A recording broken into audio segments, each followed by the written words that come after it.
My name is Emily Parker, and for most of my adult life, I believed I had built the kind of marriage people envied. My husband, Daniel, was steady, loyal, and dependable. He wasn't flashy, and he didn't always shower me with grand gestures, but he had a kind of quiet strength that made me feel safe. Together, we created a life filled with routine comfort, Saturday morning coffees on the porch, Sunday dinners with my parents, and the occasional vacation to the coast where we'd walk hand in hand like teenagers again. But life, as I've come to learn, has a way of surprising us in the most unexpected ways.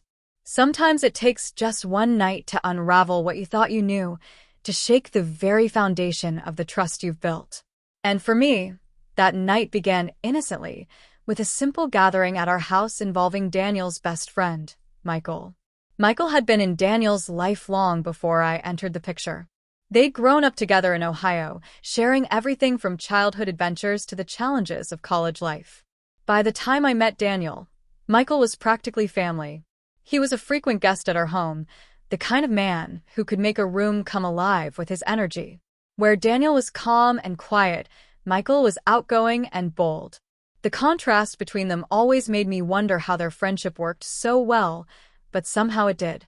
I never had a reason to doubt Michael's place in our lives. He had girlfriends that came and went, but he never settled down, and Daniel often teased him about being a forever bachelor. I used to laugh at their banter, finding it harmless. That night, though, all of those perceptions would shift. It was a Friday evening in late spring. The air carried that perfect balance of coolness and warmth, the kind that makes you want to leave the windows open and let the breeze wander through the house. Daniel had invited Michael over to watch a game, something they'd done countless times before. I didn't mind. In fact, I always liked when Michael came by because his energy brought a spark that our quiet home sometimes lacked. I made nachos and set out drinks for them, expecting to retreat upstairs with a book while they shouted at the television. But just as the game started, Daniel got a call from work. His company was in the middle of an important project, and even though it was Friday night, he couldn't ignore it. He stepped outside to take the call, and I assumed he'd be gone only a few minutes. Minutes turned into nearly an hour. By then, Michael and I were left alone in the living room, the TV flickering in the background while the smell of melted cheese still lingered in the air. At first, we talked casually about the game, about work, about the funny neighbors across the street. But then Michael shifted the tone, lowering his voice in a way that caught my attention. "You know," he said, leaning back on the couch with a crooked smile, "Daniel's lucky. Not every guy gets to marry someone like you." I laughed softly, brushing it off. "That's sweet, Michael, but you know Daniel and we're just solid. Nothing fancy, just us." But he didn't drop it. His eyes lingered on me, and I felt a sudden unease in the pit of my stomach. It wasn't that his words were inappropriate on their own.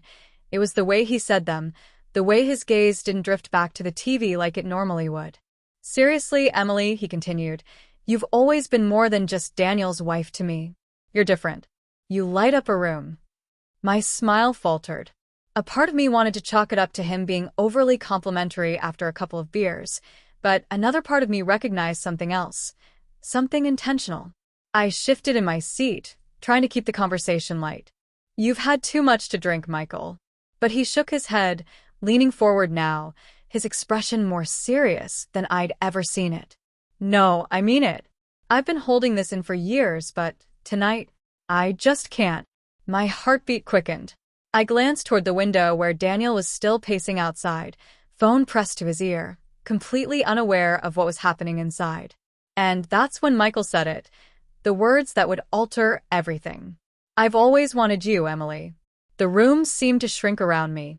My throat tightened, and I could barely form a response.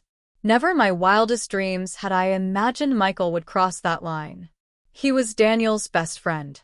He was supposed to be safe, trustworthy. I stood quickly, my legs shaky, and forced a nervous laugh. "Michael, stop. That's not okay. You can't say things like that." But instead of backing off, he rose too, closing the space between us. His expression was raw, almost pleading. "Why not? Don't tell me you've never felt something." The way you look at me sometimes, I see it. Shock surged through me. You're wrong, I said firmly, my voice trembling. I love my husband. This, whatever you think, this is not happening. For a moment, silence stretched between us, heavy and suffocating. I could hear Daniel's muffled voice still outside, unaware. I prayed he'd come back inside and end this nightmare. But then Michael reached for my hand. I froze. That was the exact moment, the turning point, that changed everything.